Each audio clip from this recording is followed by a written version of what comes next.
بسم الله الرحمن الرحيم والصلاة والسلام على سيدنا محمد صلى الله عليه وسلم ثم أما بعد.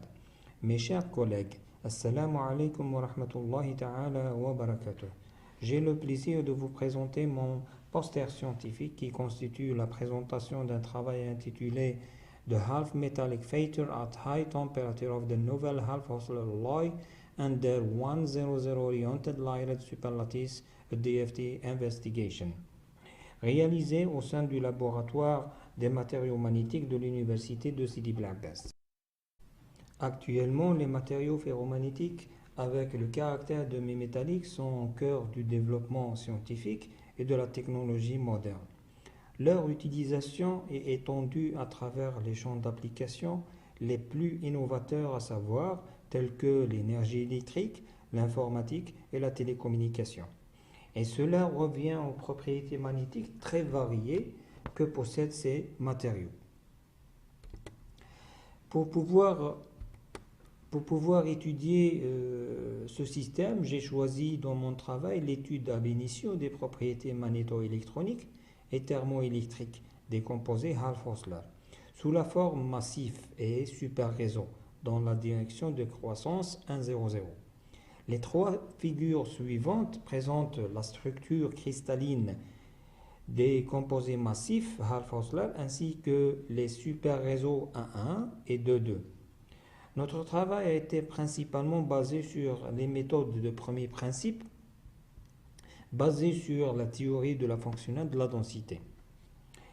Les figures affichées représentent les structures de bandes obtenues pour les composés massifs Hall-Osler, NBFESN et NBMNSN et leurs super réseaux. Les résultats montrent que tous nos matériaux présentent un caractère semi-conducteur pour les spin-up et un caractère métallique pour les spin-down, ce qui signifie que nos matériaux, bien dans leur forme massive au super réseau, sont des demi-métaux ferromagnétiques. Dans le but d'élucider la nature des bandes d'énergie, nous avons aussi calculé les densités d'état totales et partielles pour les deux spins. Le résultat des TDOS confirme la nature de demi-métallicité de nos matériaux. À partir des PDOS, nous pouvons clairement remarquer près du niveau de Fermi l'existence d'une forte hybridation ionique entre les états D des métaux de transition et les états P de l'élément Sn. En réalité, cette ionique hybridation est fortement l'origine de demi-métallicité de nos matériaux. Afin de déduire lequel des atomes constituant nos matériaux contribue de plus dans la magnétisation de ces présentes ferromagnétiques, nous nous sommes intéressés à évaluer les moments magnétiques totaux et atomiques. Le tableau suivant nous montre que les moments totaux sont des Antilles, ce qui est consistant avec la demi-métallicité. Ces résultats est aussi en agrément avec la règle de Slater-Pauling, ce qui confirme la 100% de la polarisation en spin. Il est clair que les atomes du manganèse et du fer sont les plus contribuants dans les moments magnétiques totaux. Secondement, nous avons analysé la réponse électrique à haute température de nos matériaux en utilisant le sous-code Bootstrap.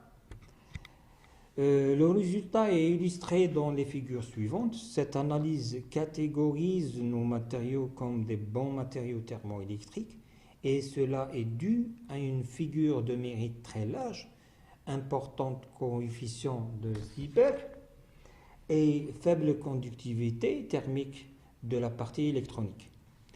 Et finalement, je clôture ce petit exposé par une conclusion.